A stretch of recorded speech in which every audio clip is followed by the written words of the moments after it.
All right, this week on AIS podcast, we have Kevin and Dan. They're with My Boys Contracting. They're out of Long Island, New York. Guys, thanks for coming on. Give us a little bit about yourselves, how you guys came into the contracting space, and we'll get this conversation started. Yeah, man. Thank you for having us. Yeah, thanks, Ryan. Yeah, of course. So we are two brothers. We run this family business. We took over from our father about 5 years ago. Prior to him owning it, it was our grandfather. Started in 1982. Wow. And yeah, we do high-end, mostly whole house renovations, extensions, but we do a lot of other things too. Cabanas, everything really. We've built new houses. We've done it all, basically. But the whole house renovation seems to be our ultimate wheelhouse. Cool. So 1980s. So this was your grandfather's and then your dad's. So it's stayed My Boys, right? So your grandfather had a vision to hand down a company to your dad and your dad to you guys. Is that kind of how it worked? Yeah. So being third generation, I don't know if that was the original goal. I don't know if it ever is, really. But the idea of My Boys Contracting came from our father was one of four boys. So he was the only one that went into the business. And, the two of us ended up going in. Dan's worked with our father for 20 years. I didn't. I came in probably about 8 years ago. And then we took over a few years later, which was a fun, at this point, almost decade, which is pretty wild to think about. But yeah, so. That's cool. And we actually, one of our cousins is coming to spend the summer with us. One of our cousins, yeah. So one of our dad's brothers' sons is coming. I don't know how old, teenager. Is he going to hang out in the business and work, or just to visit? Yeah, no, he wants to come work and see what the company's all about. So he's interested in getting into the trades, which we encourage. We do some mentoring on the side with high schoolers and things like that, just because it's such a, we look around and we stay the youngest people, which, we're starting to, we're both in our 30s now. So, but we still continue to be the youngest people in our industry. So we find that it's a problem. So our cousin, who I believe I think he's 15 or 16, he lives up in Albany, so he's about 4 hours north of here. We don't get to see him that often, one, so we're excited to spend a couple of weeks with him. But two, once he said, hey, I'm interested in getting into the trades, it's like, okay, well, you're coming to the right place. We'll show you around. But yeah, so we actually, over the last couple of years, we hired our mom and our sister also, so they run everything in the back office. So we're really a family operation over here, which is really cool. That is cool. Yeah, it's going to be called My Family Contracting pretty soon. Yeah, we'll have to consider a name change soon. That's awesome. So what are you guys' roles? You guys know I'm in a partnership as well with Bobby. You guys are obviously partners in this. How do you guys divvy this up? And for contractors out there that are in partnerships, what do you feel like works? I mean, being brothers, a little bit different dynamic there. You guys got to kind of love each other, right? Your family. So how do you guys divvy up that workload? Who likes doing what? How do you divide it? Yeah, I think the simple answer to that is everything when it comes to sales, marketing, estimating, all of the things that you would basically happen off the job site to a degree would be my role. And then everything that happens on the job site is Dan's role. So really to summarize it. And then we've slowly started to expand our team where we're giving away roles, which is a whole nother story. But it's still, where everything outside of the field, I'm managing, everything inside of the field, Dan is managing. And then there's a little bit of overlap here, but just kind of bringing it full circle to your question about, partnerships. The number one thing that, we actually just had a conversation. We run EOS in our business. It's, I don't know if you ever read Traction, but Traction, Get a Grip. Yeah. Entrepreneur Operating System. It's phenomenal. We started doing it about 4 years ago. So we just had our quarterly meeting this past Thursday. And we were going through, when it comes to partnerships and family businesses, communication is the key. It's we went over on Thursday just how important, especially because now our mom and our sister have been with us for a little while. And we started to notice there was, I don't want to say it was tension, but there was something there. Maybe one was annoyed with the other a little bit, which Dan and I have been there countless times. And it's so important to just lay it on the table, whatever it is. Like, you don't let anything grow. It's anything Except the business. except for the business. Yeah. If you want the business to grow, you don't let anything grow between you when it comes to those little monsters that have a tendency to get bigger and bigger. Yeah, it's like a marriage, you got to speak up. Totally. It applies to, exactly, all life, relationships, anything, for sure. Yeah. So EOS, I'm glad you brought that up. And Breakthrough Academy, and you guys are part of that as well. We share a mutual coach here. When did you guys start implementing? So was this something like your grandfather had this vision, and in the 80s he was like this super forward thinking guy, and No. or are you guys the first generation that's like, hey, we're kind of a new breed here. We can do things different than the traditional contracting model. And so how did that come to be? Grandpa, that was definitely not the grandpa vision. Yeah. I think the grandpa vision was, let's get some windows in and make sure we could pay the bills. Yeah. I mean, like anything, it definitely grew over time because our father brought this to a level that we're at, I think, in terms of revenue, a similar level that he was at, maybe a little bit more. But I think that we really focused on like quality of life, making sure that we have time outside of work and we have a good balance, but also that finding all of the, not shortcomings, but just like the areas that we saw potential for something greater. So the way we interact with clients, the way we all work together, we just saw something different than the previous generations did. And I mean, really, we owe pretty much all the changes, at least the idea of where we were going to go with them, to Kevin, and then as a team implementing it over the last however many years. But yeah, if you so want what big ideas did you have, Kevin, walking into this?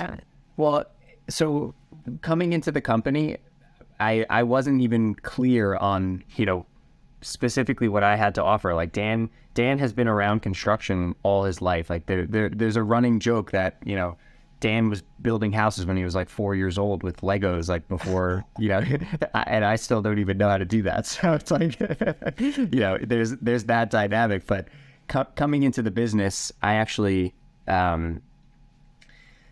did not do anything in construction. I mean, I worked for the family like on off time every once in a while, like when I was in high school or like summers or stuff like that, just like for fun and for an extra buck, but anything where, I thought that I was going to be doing this the rest of my life. So I actually was about to start dental school, and I was working with a dentist for a couple of years at that point, and realized how much I loved running this person's business with him and understanding what goes into that. So I came home and started doing the same thing for this business. And some ideas that kind of came about were things like, actually, I a lot of it wasn't just things that kind of came across my path. There were things that came across Dan's path and even our father's path at the time. The first thing we were introduced to was Sandler training, which is it's a sales training. I had never sold anything in my life. Well, technically, The people need teeth. Yeah. Like, I should rephrase that and say I never sold anything over $5,000 in my life. And we're most of our projects are upwards of $1 million. So in my mind, I had a lot of limiting beliefs of, well, who's gonna want to work with a 26, 27-year-old trying to, and give them $1 million to do their project. And it was valid at the time, but going into Sandler, which actually was, believe it or not, our father's idea, was a great first stepping stone, which kind of led to a variety of other things like EOS, like Breakthrough. Those are really like probably the big three with a lot of little things in between.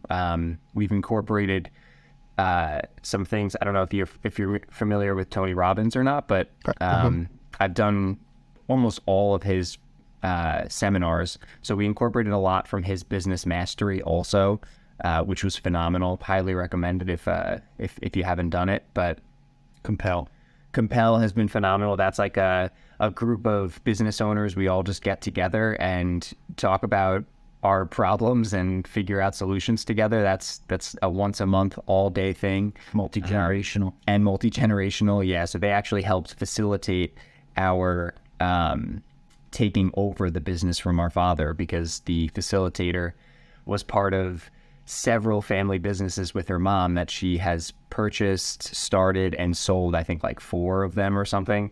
Wow. Yeah. So the moral of the, kind of all of this when it comes to things that have been incorporated is when you're looking to try and do something, which Dan and I wanted to get to a certain point before we started to get to another point and get to another point, which we have reached, that first point, which was our 3-year goal, in that time frame. But finding people who have done whatever it is that you're looking to do is really that's the easy way. The trick. Yeah, it's the trick. It's the catalyst.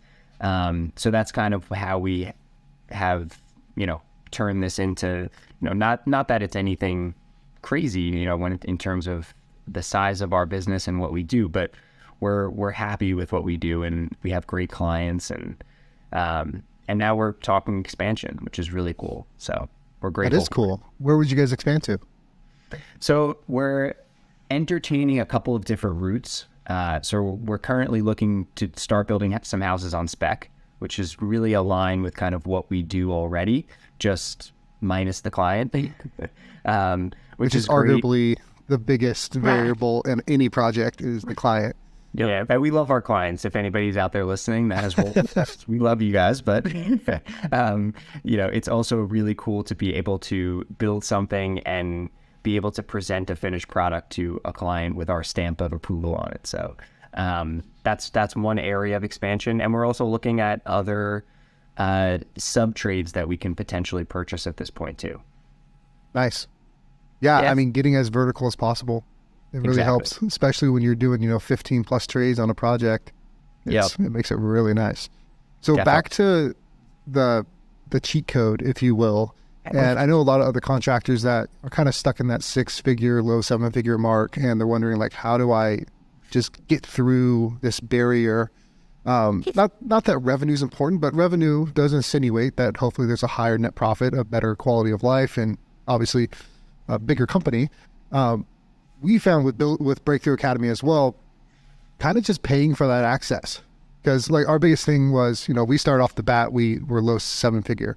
And my biggest thing was, I want to know like the $10 million problem, the $20 million problem, the $50 million problem, but it's hard to get access to those people. How do you feel like being a part of those groups has helped you as, one, entrepreneurs, business owners, and 2, kind of reverse engineering with the end in mind of what I need to do today, this month, this quarter to get to those larger goals?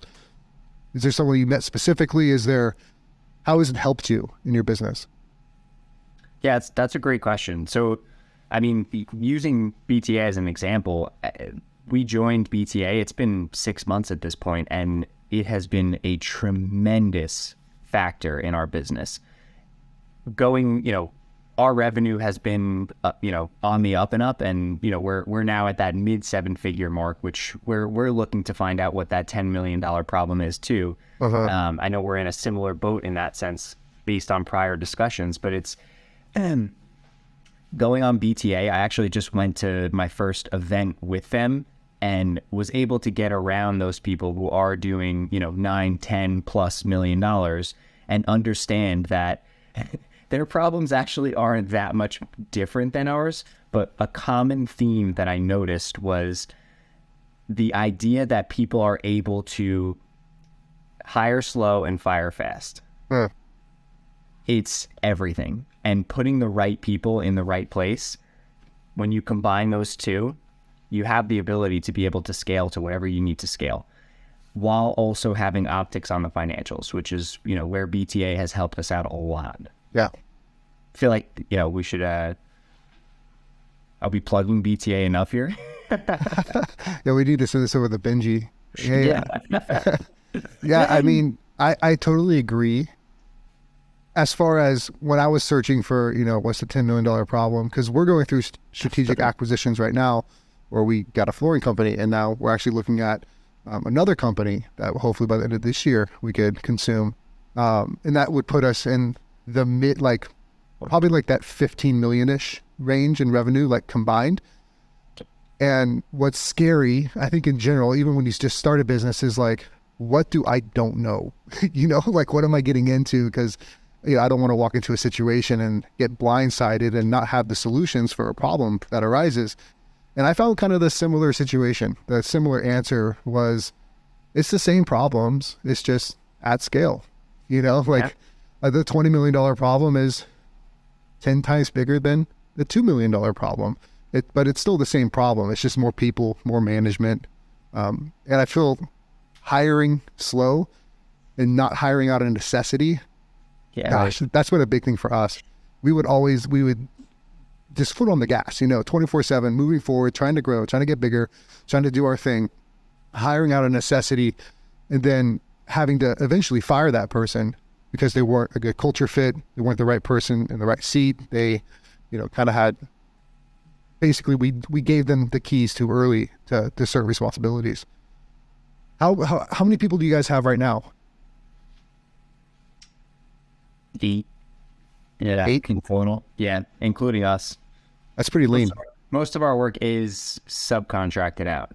Okay. We're actually losing one, so we're going to go back to 7, but we're in the process of hiring another. So we'll be at 7 for a little bit and back to 8. But okay. Yeah. So it's yeah. So you guys usually use trade partners on your projects. What do you guys self-perform in-house compared to what's that ratio look like? Is it like a 70-30 trade partners to in-house? No, so we have 2 guys in the field, and they basically do. They're not glorified supers because they do work. They do a lot of work. They do some trim, venting things, repairing floors, because again, a lot of our work is renovations. So bringing existing spaces up to the level of a new construction. My lead guy, his name's Chris. Everybody calls him Custom Chris. We work with a lot of designers, so there's a lot of small nitty-gritty framing things that have to be addressed, or minor wiring, just really detailed kind of work. And I kind of put Chris in charge of that. And then he has a guy, his name's Ryan, and the two of them kind of tag team all this stuff. Yeah. So they do all it's a lot of work to get projects in line with what the designers are speccing on our plans. It's a lot of that. So it's a little bit of everything. Yeah. And then outside of that, we use a framer. He'll do 95% of the framing, and then Chris will do the little bit of nitty-gritty stuff for a designer. I want to talk about that designer relationship because that's something that we do as well.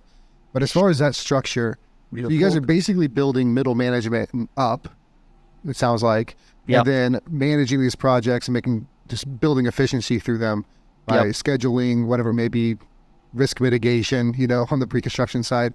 Is that how you guys view this expansion, where you're going to maybe, let's say, acquire a flooring company or acquire that framer in that company or whatever it may be, and then just kind of get vertical, keep my boys as the center, hub for all management? Yes, correct. That's the goal? Yeah, that is the plan. Yeah, I like that. If we have more control and access to more of the trades, it's that is the difference, and that's how we can grow, not by just adding in-house people. I think adding management, like you're saying, is where we would see the biggest benefit. Adding management and then either acquiring more subs, or we do a lot. Every week we look for new trades, try to set up meetings to vet new people. But yeah, that's That's the plan. Yeah, I talked to someone and he was telling me, look through your P&L and your biggest expense, make that your first target, right? Whether that's cabinets or stone or flooring, whatever it may be. And for us, it was kind of media, right? Like marketing. So we're actually taking an industry that really, it has nothing to do with contracting whatsoever, but it totally just floods us with leads.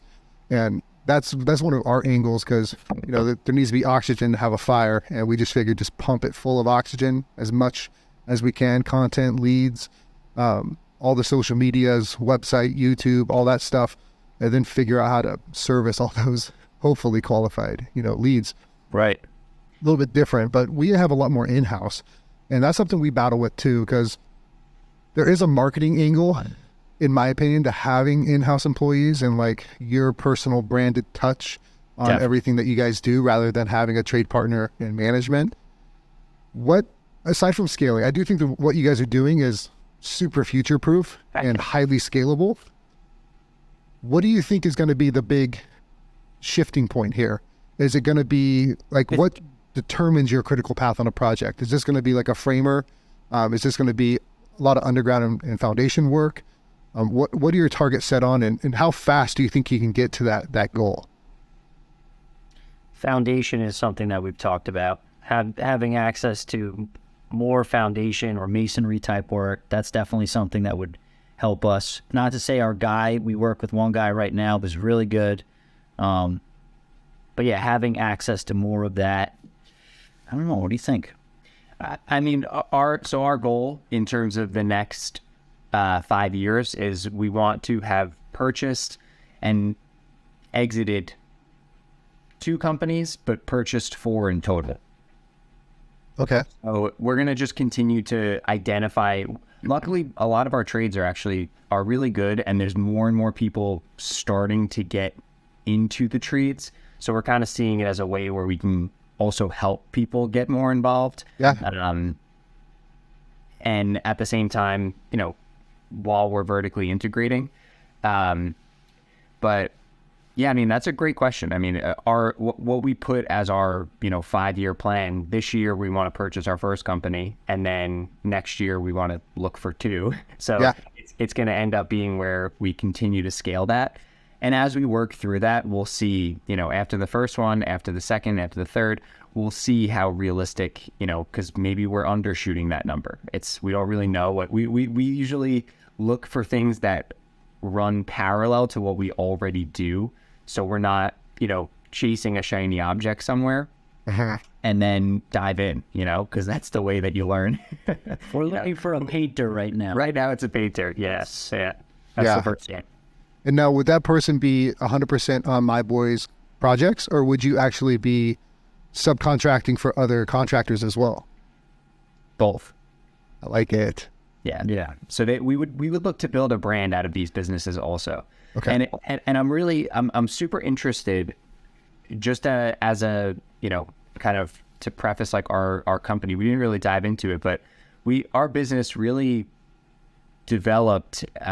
We were always a referral business, and a few years ago we decided to really go all in on Instagram, and it changed everything. I mean, we're talking about we have more leads than we know what to do with at this point. Where we turn down over 90% of the leads that come in, which it's crazy to think about that's even the case, when we used to get a lead and do everything that we can to to try and sell that, and that was only 4 years ago, if that, maybe even 2 or 3 years ago.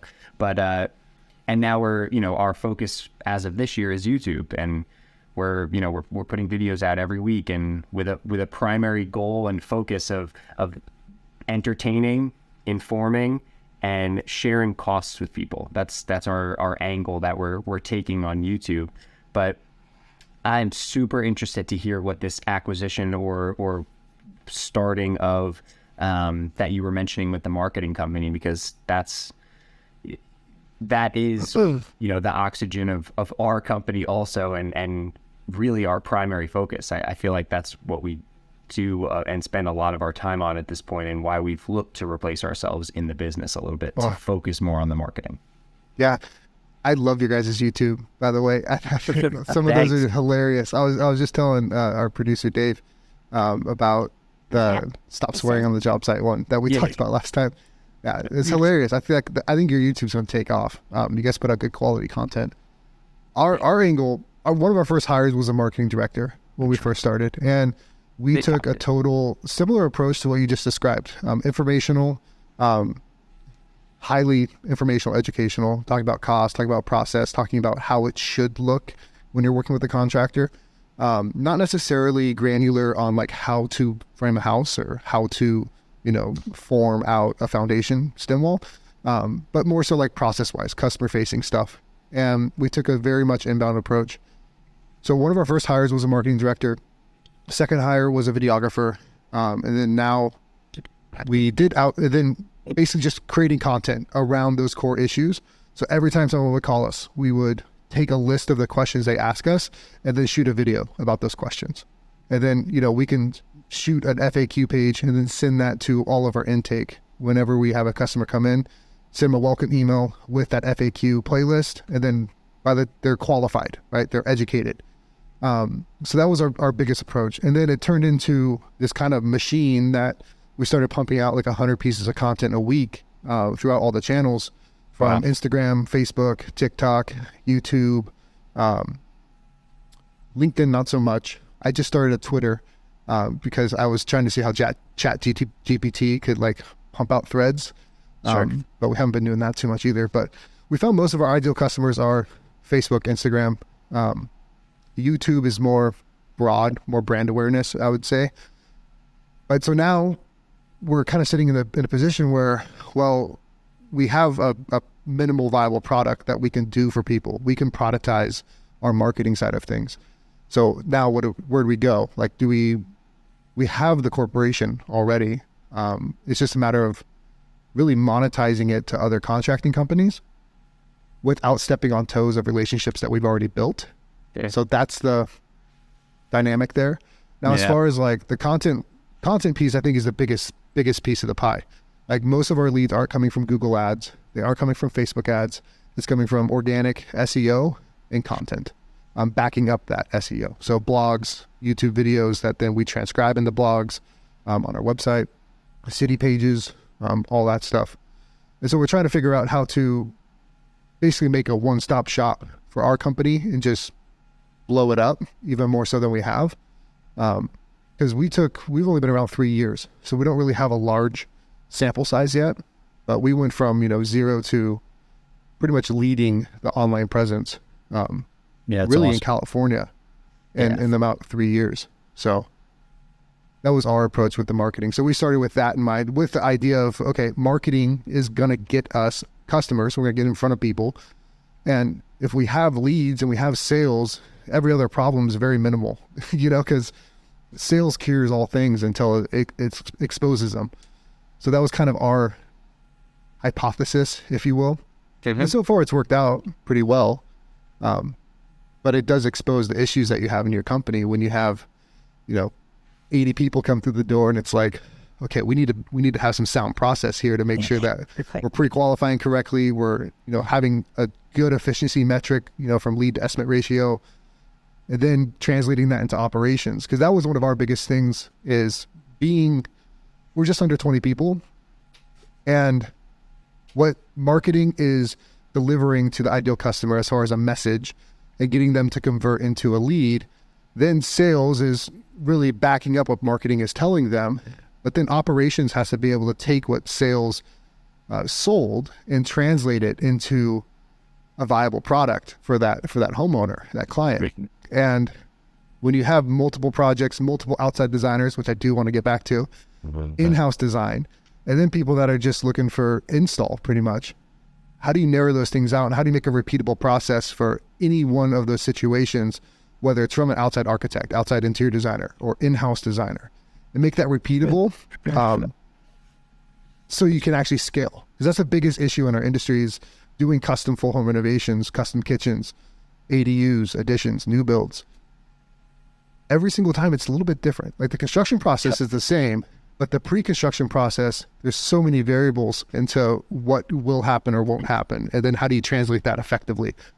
So we installed some tech stack to kind of mitigate some of those incongruencies, like a Matterport. So we do like a 360 LiDAR scan of every project walk. We could put notes on there, incorporated Loom videos, doing a video recording of the Matterport when we hand that off to operations, installing a production manager to actually review everything that sales does and kind of be the bridge between sales and operations.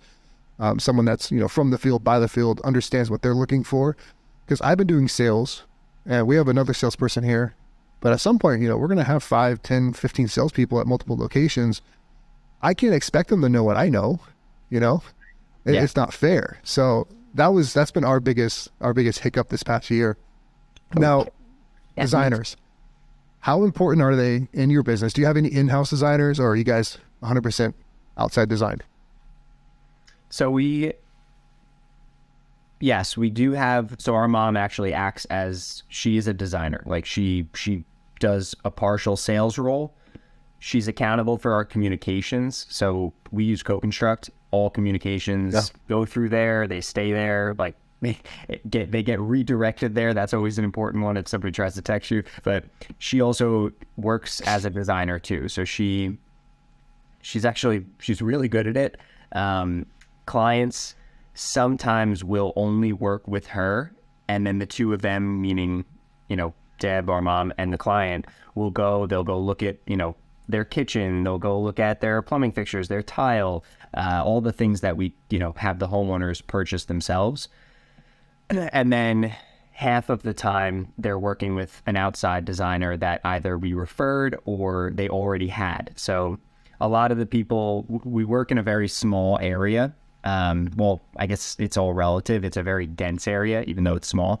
So there's a lot of work in this area, but it's an area where when you're working with a designer, usually it's because their friend worked with them or vice versa, whatever the situation is.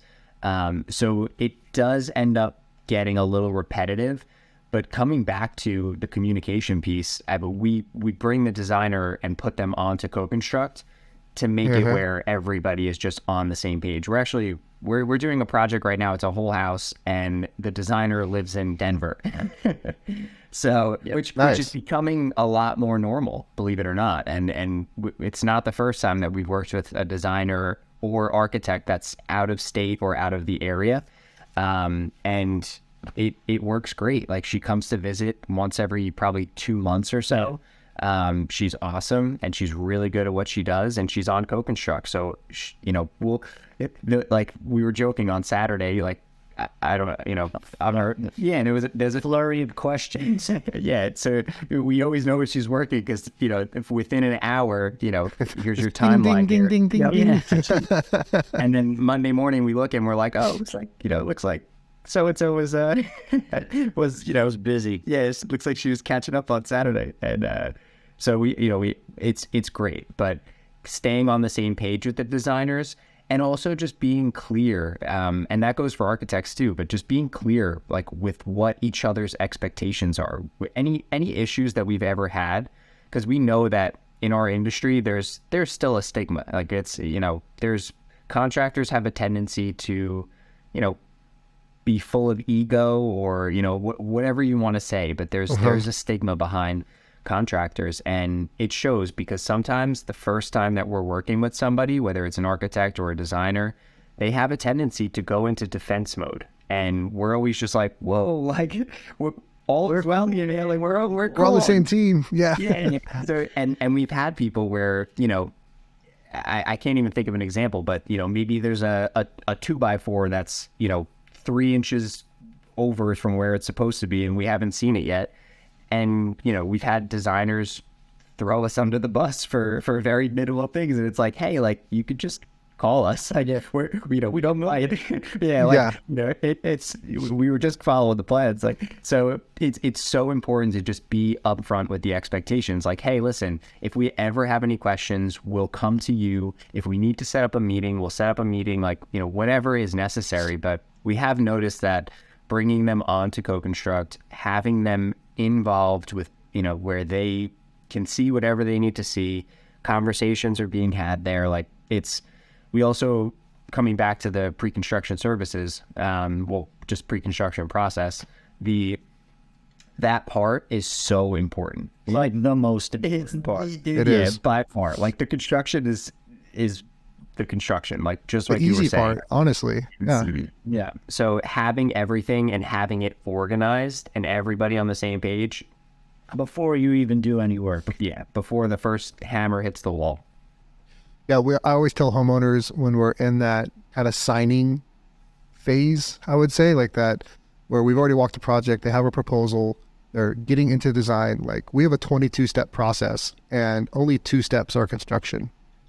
Like, there's 5 internal quality control measures before we even, touch your house to make sure that everything is organized, everyone is clear, lines of communication have been opened and clear, especially with outside design as well. We got a $160,000 kitchen we sold yesterday.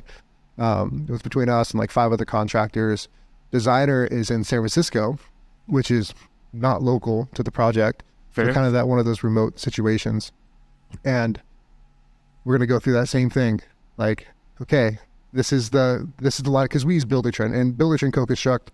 I think Buildertrend bought co-construct. Pretty much the same thing in a lot of ways. We do the same thing. We add the designer onto Buildertrend, homeowners on Buildertrend, all communication project related through Buildertrend. We can import our emails that are external into the messages and then categorize them in the inbox. I can't state enough how much the pre-construction process really sets you up for a successful build. Definitely agree. It's everything. What do you feel about with your acquisition model that you're looking at an interior design firm, even if it's a remote design firm? Yeah, so we do have a goal that we've slowly been shifting into. We absolutely love working with designers, and we will always work with designers. We're also setting our mom up to have her own design firm, essentially. So she'll take care of a lot of it, but where she can go and do other projects too, not just for my boys. So obviously, if she ever listens to this, she'll take priority. My boys will take priority. But I'm just joking, but it's definitely, we're moving towards that, but that's going to be more of an in-house build. We're not going to look to take over an interior design firm as of right now. I'm not saying it's not possible, but she's quickly, I think I said slowly, Boris, she's very quickly moving into that role where she already, carries out the design for probably about half of our projects. So nice. Yeah. Which is cool. One thing that we found when we brought design in-house was it was almost like a middle finger to all the other designers we used to work with. They started to view us as competition. And we went from, like, our first year, it was all design referral. About half of our revenue was design referral. A little under 1.5 million was from outside design. And second year, because we wanted to control that process because we're having some issues, really just expectation issues of expected versus actual from design to actual construction. And things were changing that weren't getting communicated to us, but the homeowner was going to design. You know how it goes. It was just like, there was just such a break in the chain of command once the project started. So we brought design in-house. Most of our projects, probably 90% of them right now, are all internally designed. Cool. But, and the reason being is we didn't get one design lead all of 2022. As soon as we kind of made that announcement, like we, did Tuesday tips with our designers on Instagram. And we were kind of like pushing our design side of being a design build firm. And every other designer was like, well, you're out. Not giving you any more leads, which I get, like, I understand. But at the same time, wasn't ideal, right? Because that's at least $1 million in revenue that should have came in, but didn't because of that decision. So, I mean, take that for what you will. We don't some designers don't like it. I don't think we really get any. Yeah, we don't really get it. It never originates with the designer for us. I don't think it really ever has. Yeah. I mean, we recently got a lead from one of the designers that we worked with recently, but it's not as common. But there's also, you have to waver, because we get leads from architects sometimes, and Yes. there's you have to waver. Like you mentioned that there's some hiccups when you don't have the control over it. So while some of the architects and designers are really, really good, and you have a really good relationship with some of them you might not, and maybe half of that revenue that you're discussing are things that are just headaches for you and aren't really worth the time anyway, So you have to kind of plug all the factors in there. Yeah, I would agree. I do feel that, so for us, we view designers as kind of the gatekeeper.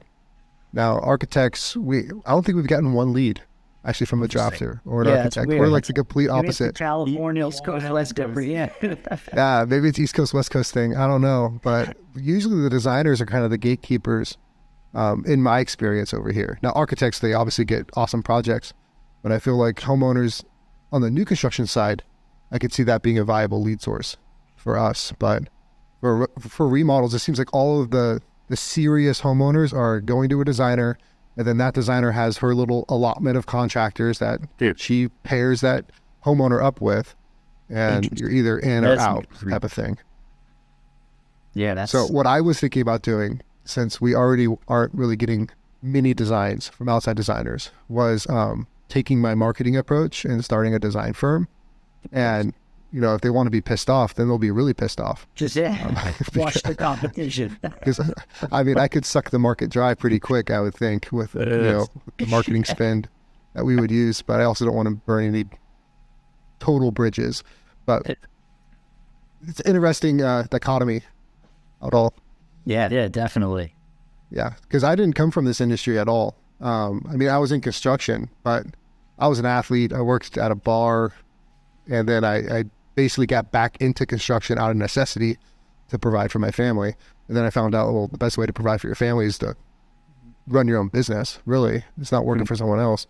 Yep. So I didn't know about the politics that come along with running a pretty successful construction business. There's a lot of politics that you have to go through. And in your guys' current market, you guys have been around, since the 80s, right? So are there any contractors that have more weight in your market than you? Are you just kind of the industry leader right now and you're taking the shots? You said that 90% of the people that come in, you're kind of fielding and not taking. That's a great question. It's hard to say. There's definitely a handful of people out there that, and we know them, like we're close with them, like we're friends with them, which is really cool too. There's definitely a handful of people that are really, really good at what they do.